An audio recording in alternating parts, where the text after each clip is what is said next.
Parents pas parfaits. Parents pas parfaits? Parents pas parfaits. L'astuce.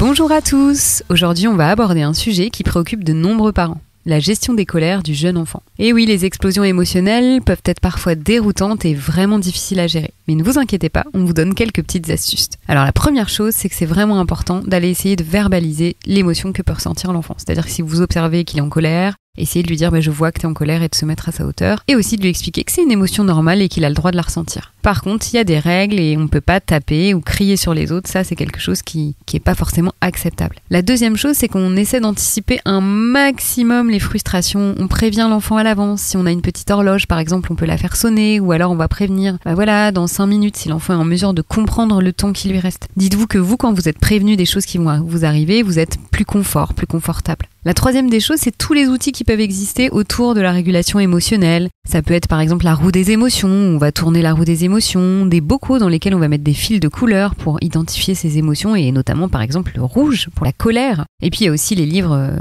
qui sont liés aux émotions et qui aident, par exemple avec la sophrologie en soufflant le nuage qu'il y a dans sa tête en lien avec la colère. Évidemment, on est les premiers modèles des enfants, mais c'est pas toujours simple, on est des parents pas parfaits évidemment. Mais essayez de vous appliquer toutes ces petites astuces à vous-même et souffler sa colère pour les adultes aussi, ou essayer de s'isoler pour avoir un petit temps calme et se ressourcer. Ça peut être aussi quelque chose de très bien. Et puis dès que vous le pouvez, passez le relais et prenez soin de vous. Bye bye.